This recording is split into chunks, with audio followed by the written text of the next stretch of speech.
This is B2B Influence, the podcast where smart marketers get sharper. I'm Paula Chiocchi, founder and CEO of Outward Media, and each week I sit down with the voices redefining B2B success, the marketers scaling what works, the disruptors testing what's next, and thinkers changing how brands grow. You'll hear quick, actionable insights from data-driven targeting to full funnel strategies, plus real stories of how industry game changers are driving measurable impact. And here's something extra.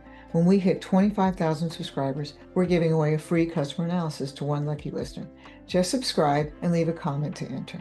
If this episode hits home, sharing it with a colleague or subscribing is the best way to support the show and help us spotlight even more bold thinkers. Let's dive in. Welcome, everyone. This is Paula Chiocchi. I'm the CEO of Outward Media, and this is the B2B Influence podcast. Today, we have Nikos Lemanis. He is the Senior Marketing Strategist at Luxid, that's spelled Luxid, and he's going to share how he helps global brands turn marketing into practical growth engines. No small feat.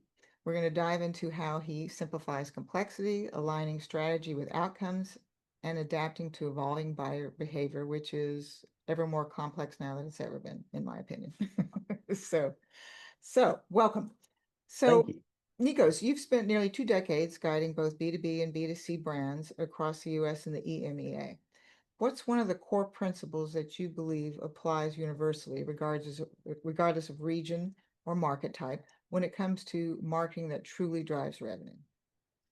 Really important question, isn't Yes, it? it is. I would say that, I mean, there are obviously some marketing fundamentals that like knowing your audience, understanding their needs, having a consistent experience across touch points, making best use of data and technology. They apply regardless, right? Regardless of region, regardless of business size, type, industry. But there's another constant that I always come back to, um, and it's less about what drives revenue and more about what makes best use of the budgets and the resources and the time that you have. And that's make sure you truly understand your challenge before you start to try and solve for it. And what I mean by that is if brands come to us for all sorts of reasons, often because they're not happy with the current situation or they haven't got the resources to do what they need to, but usually they come with a challenge. But more often than not, at least equally often, I would say, the challenge they come to us with is more a manifestation of a symptom rather than the underlying challenge. Mm. So, for instance, a pretty simple and recent example, a customer came to us, a new customer came to us and say, look, we've got trouble converting leads. Doesn't matter what we do, our sales team just cannot convert them. We need a better nurture program to get them sales ready once they're into the process. And that was true. They did need a better nurture program, but actually the underlying problem wasn't with the nurture program. It was with the quality of the leads themselves. I was And just thinking that. right. I mean, it sounds obvious, right? And as a Yeah, marketers, that's probably where our heads yeah. would go to. But because of the structure of their organization and the way that they think, it was like, well, we can't convert. It's a conversion issue. And it didn't take long, a bit of a deep dive, a few conversations, and it became abundantly clear that the lead scoring wasn't right, the qualification process wasn't right, and dealing with that was a more appropriate initial response than just trying to kind of figure out how we change the nurture. And that misdirection comes in all formats. You hear we need to rebrand, we need a new website, we need a new CRM system. And until you really identify the right problem to solve, you're kind of just putting on a band-aid and potentially wasting a lot of time and money doing that. Mhm. Well, that requires you really digging under the covers then, because as you mentioned, the symptom to the problem, it's almost like, with your health, there's a symptom, but what's really the underlying problem, right? Right, So right. that sounds like you're very extremely consultative with your clients. And I notice you have some really big brands, so Yeah, as clients. So yeah. I appreciate that because that's really moving towards being a partner versus a vendor. Right, and sometimes with the bigger brands, it's harder to do than with the smaller brands. Mhm. When you do have siloed organizations that maybe don't speak to each other as much as they should, and getting people into the same room to discuss a challenge is usually what makes that click point happen, and you 50 people realize, saying different things and then absolutely, absolutely. excellent. So you've written about staying ahead of change. How are shifts in buyer behavior influencing how B2B marketers build trust and brand equity today, in your opinion? So again, massive question, and I think I've I'm not going to give you easy ones, I Nikos. love it. I love it. I'm ready to answer, Paula. I would say, I mean, I've been doing B2B marketing for well over 2 decades now, and it's always been changing, right? Hmm. Buyer behavior, buyer preferences, Hmm. channels, etc. have always been changing. But right now, I think we're at a tipping point where there's big changes happening that we can't ignore, we can't bury our heads in the sand about. And there's two things that are happening at similar times that I think are affecting that. The first is around technology. Hmm. So as B2B marketers, if you look at the technology or the advances in technology that we've been gifted over the past 15 to 20 years, content management, CRM, marketing automation, CDP, Yeah. real-time ad targeting, intent data, all these things, Yeah. they've all kind of been skewed in helping us do that standard marketing, goal of getting the right message in front of the right person at the right time. Hmm. They've been skewed at helping us sell. Now, what's happening right now, and I can't believe we've gone this many minutes without mentioning AI, but going to talk about AI, probably a record for any marketing podcast for the last year or so. Yeah. Um, AI is different Hmm. because it is the big technological advance that we're going through right now, and it is giving us massive benefits as marketers and as brands. But the difference is it's giving just as much benefits to our consumers. So whereas those other technologies, yeah, we may be allowed for a more personalized experience for our buyers. Ultimately, the idea was still to get us to sell better to them. Hmm. AI, in very real terms, allows our buyers to circumvent some of our tactics, our more traditional tactics, and that changes the way. It changes fundamentally how the experiences and the relationships they're going to have with brands. Um, if you think about the nature of discovery changing, people are going to AI to ask questions, request recommendations, do their research. And as agentic AI becomes more accessible, more commonplace, better understood, they're going to do even more of that process directly with AI, not with us. And that's going to make it very hard for marketing sales teams to keep grasping onto that outdated concept of a linear funnel that's controlled by the vendor. When the journey becomes more cryptic, more messy, harder to track, it means no one wants to fill out our forms anymore. No one wants to access our website even anymore.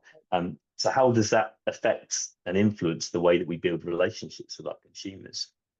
So that's point one. I Yes. mean, that's bad enough on its own, but if you look beyond that, there's a second big change happening at the same time, and it's a little bit more of an organic change. Well, I mean, it's literally organic change. So a new generation of buyers are starting to mature into B2B decision-making roles. There was a stat from this year from a Forrester study that says that now 71% of B2B Yep. decision makers are now either millennials or Yep. from Gen Z, and Yep. that's up from 64% last year, and that's I a big know. enough jump. I know. This has been happening a lot, right? And Yeah. and even 2/3 of buyers involved in purchases over $1 million are now in these generations as well. So that's massive in itself. And I think the qualifying factor there isn't necessarily that all these guys are in C-suite roles or senior roles, but the size of the buying group continues to expand as well.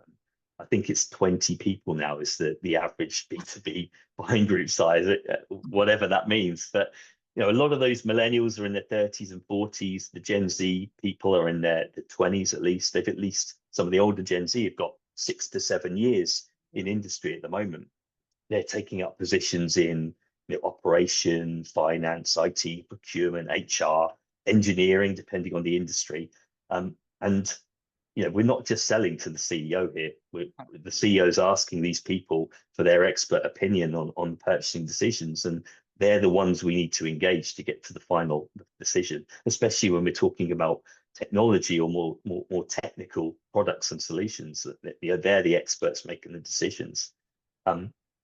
So that's a consideration itself. And there's a danger of lumping millennials and Gen Z into one bucket, which I think is unfair. It's done too often. It's I not agree with you. useful. I agree with you. Absolutely not. I mean, the point really is that many of our traditional marketing sales practices are designed for Gen X and older buyers. Mhm. And while older millennials like myself, we can stomach that. just. We can stomach that. But the younger decisions makers, they just won't. They've grown up doing their research online. They go to social media. They go to peers to form opinions. They're buying online. They don't want to be sold to. They don't want to speak to a salesperson Yeah. until they're ready to. It's Yeah. as simple as that. And they're also a generation, and this is where brand becomes important. They're a generation where that potentially value ethics more than some of their predecessors and have a different Absolutely. default setting when it comes to brands. So they don't give trust by default. Millennials are more likely to. Gen Z are wary by default. Trust needs to be earned, and that's not necessarily a bad thing. Mm-hmm. But yeah, if But you it make puts them the jump through onus on hoops. the brand to be able to speak on that to that level. Absolutely, yeah, absolutely. So I mean, if you're making them jump through hoops and speak to salespeople, they're just going to look elsewhere. The attention span is not there. And I think coming back to your original question about how do you then build trust and equity, I think you have to start looking at every touch point, even if it's not in control, in your control, sorry, and more of them won't be. Every touch point is an opportunity to either enhance or erode brand trust. So you've got to become comfortable with the fact that you can't control the journey in the same way as we used to. So So it takes consistency of message. years to build a brand Absolutely. integrity, and then it could take a day to wipe it out. For sure, yeah, for sure. And it's even harder if you don't get to control the message anymore and just control the narrative around your own brand. And granted, that's been the case, especially since the advent of social media more and more. Now it gets even harder. So consistency and proof are vital. And this is where I think it's a good thing because we're moving towards a proof-based marketing over persuasion-based marketing world. Okay. I think that's what AI looks for. That's what the LLMs look for and value in their recommendations. That's what the emerging decision makers are looking for as well, proof over persuasion. And I think to really get to grips with it, brands, you can't bury your head in the sand and wait to start feeling the pain. You've got to start looking at the options now and evolving now. It's going to happen different in different industries, different time scales. It's going to look different. And some things will remain the same, but a lot's going to change. So is that like proof over persuasion? I like that. I'll be using that. You're welcome. I'll give you a footnote. So proof in terms of who the company is and the product, or both? Both, for Okay. sure, both. Yeah, I think you in the past you could. I mean, people talk about greenwashing, sustainability washing, however you want to put it. I think now it's not just what you say; you have to back it up in everything you do. It's not just what you do and how you do it and the quality of products; it's how you do business. And I think to be able to really understand that is hard. How you're perceived is hard because you can have the best intentions, but I think brands really need to start looking at how they measure sentiment, how they understand sentiment around their brand, understand the share of voice and the perception of their brand in the marketplace, not just by people, but also by the LLMs themselves. So how is AI portraying your brand, and how is it portraying you within the conversation around your subject matter in your industry when people are going directly there? I think that's a good starting point. You're the first one to bring that up. How the LLMs are assessing the brand. Is there any way to help with the LLM? Do you know? I don't. Yeah, I mean, there's elements of SEO, GEO, as people are starting to gravitate towards now with generative, that is still similar in practice. So, providing the right content, providing that people, search engines, LLMs are going to pick up.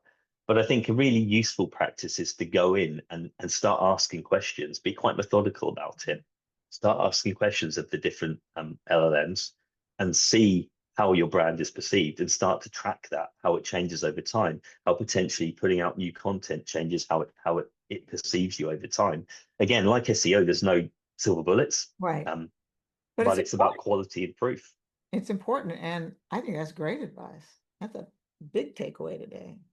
Awesome. That was an early one as well. Great. So, like when you guys talk about long-term partnerships, so what does that really mean, do you think, from an agency perspective, client perspective relationship today? And how do you make space for experimentation when brands are often under really short-term pressure to get ROI? more than ever, yes, especially at marketing departments. I mean, partnership's always been important for us. Most of our work comes through referral or repeat work, and that's always been the case. And I hope it will always be the case. Um, we've had clients who've been with us for decades, and they don't stay with us because they're tied to us. They stay to us because we continue to offer value. And I think what will continue to be key in forming those long-term partnerships, even as we continue down this new road, is flexibility. So shifting the way you support the client as their priorities evolve and they grow and they change. So we've got clients who we've supported in a creative capacity, in a marketing technology capacity, in a development and data capacity, and having that ability to intelligently and responsibly kind of make holistic recommendations is really key. So and experimentation is a big part of that. Again, intelligently and responsibly experimenting. That's how we work. So if you look at it at a campaign level, for instance, relationships and trust are important, but results win out every time. Results need to keep coming, as should be the case. So being able to learn fast, being prepared to fail, but by being prepared, I don't mean accepting failure. It's building in the potential for failure into your overall plans to allow you to experiment and learn, rather than just blindly going down the same alley you've always gone down and hoping you're not going to get diminishing returns, which more and more, especially performance marketing, is the case these days. So having that kind of transparent relationship, understanding that this is what we're going to do, you will get your results, but we're going to leave a percentage for experimentation and innovation in whatever we do, and that's only going to be a value to you. That's how we form and maintain long-term relationships. Well, and I think that's what brands want now is more of a partnership. It's not instead of that vendor relationships, and the ones that just carry on with the typical vendor modus operandi aren't particularly well looked upon, in my opinion. Agreed. Yeah. That's the feedback we get from our clients. You're a real partner, right? Right. Absolutely. Yeah. You listen to us. You come with new ideas. You're paying attention. You do the research. So it is important. Absolutely. And after a while, you find that the guys working on the client account have often been working on it longer than the stakeholders within the company that they're working They with. turn over. Yeah. And there's a value to that. There's a real value to that. Yeah. Seeing that evolution. Yeah, because I mentioned to you, we were in Dallas last week. A new person was in the room. He goes, "I didn't realize you've been doing business with us for 14 years." Yes, There you go. yeah. So, We know you better than you do. that's right. We know where some bodies are buried. But anyway, your business model is very unique, and the fact that you all over the world you have these partnerships that bring different things to the table, and I would imagine that you assess your client, and you can bring in this one and this one to carry forward what it is that you need to execute for them, I would imagine. Absolutely, yeah. I mean, collaboration between our business, we call them business units, but our competence teams is absolutely key. We've got a really strong, as much as we're spread over Finland, UK, US, and various people remotely across Europe and North America, we've got a really strong ethos when it comes to collaboration. And I mean, COVID was a kind of make or break for us, and it really worked for us. As strange as that sounds, we'd already put in place a lot of the remote processes that were needed to work across offices and collaborate across offices, and it's quite an easy transition for us. And since then, we've only grown that, developed it. So yeah, hugely important. Well, versus some companies that are saying, okay, everybody has to come back to the office 5 days a week. Yeah. So Yeah. Absolutely. So, as someone contributing to industry thought leadership, what's a marketing truth you feel is under discussed but deserves more attention from senior marketers? Yeah, I mean, it would be easy to talk about topics that are over discussed for sure, but I Like, how much think money are we going to make? right, exactly, absolutely. Well, there is one that comes to mind actually, Okay. and it's relevant to businesses of all sizes and all markets, and something we see a lot of. So I mentioned earlier that one of the things we do a lot of is help companies augment and transform their marketing and sales technology. So we're Salesforce partners, HubSpot partners, Adobe partners, etc. So a lot of work there. And what we've also seen is as much as marketing budgets in general have been either declining or stagnating last few years, the amount spent on martech is just keeps growing exponentially every year. It's insane, and it's set to do so for the next few years. But I was having a really interesting conversation with my colleague Jana in Finland a couple of weeks back. She's the head of sales marketing technology here at Luxid. And we were talking about where we've seen technology implementations fail in the past, not necessarily with clients, but with places that our clients have come from and learnings, etc. And one of the really interesting points was most of the time when they fail, it's not a technology issue, it's a human issue. And it's really, really under discussed because everybody's North Star is to become more data driven, to become better at making decisions when it comes to revenue generation. You know, whether it's to what content do I serve my audience next? How do I predict churn? Whatever. But the cultural effects of going through that change are really under discussed and under considered. So we've seen loads of examples of where companies have spent a lot of time, a lot of money in overhauling their technology stack, but then only a small percentage of that benefit ever really gets realized. In the best case scenario, in the worst case scenario, the whole thing fails, and 5 years down the line, they do the whole thing again, rinse and repeat. And you know, as humans, we are generally resistant to change, right? That's inherent, especially if we perceive some kind of personal risk or danger. And often with these massive transformations, there is that perception sometimes, especially in marketing and sales teams, about becoming redundant or losing power or control.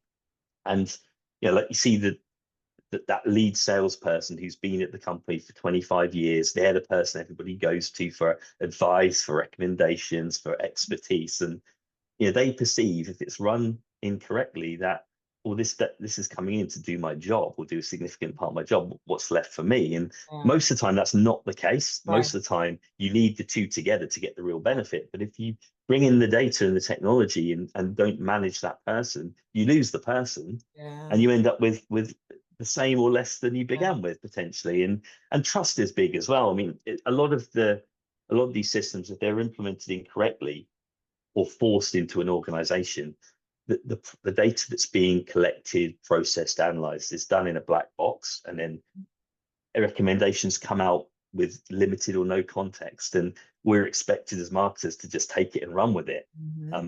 Fine if everybody understands how that's happened, why that's come out, etc.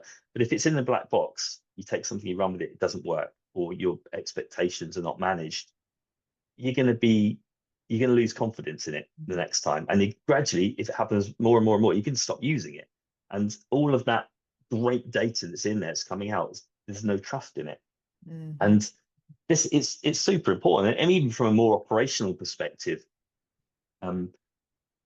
you're getting this technology in place to allow you to identify your leads better, reach your leads better, pass as marketers. And I know I'm using very much old school parlance here, but pass your leads on to salespeople.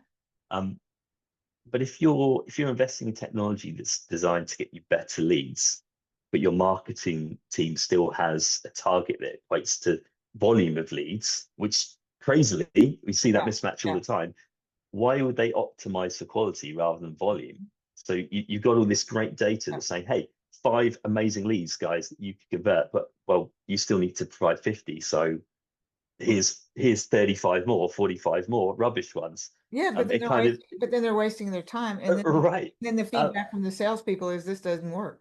Absolutely.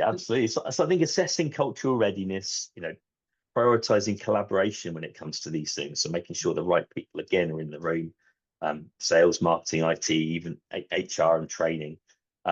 And then doing it in phases, you know, so you give yourself time to embed, train, test, and then course correct if needed. But this is definitely something that's not discussed enough in the martech conversation.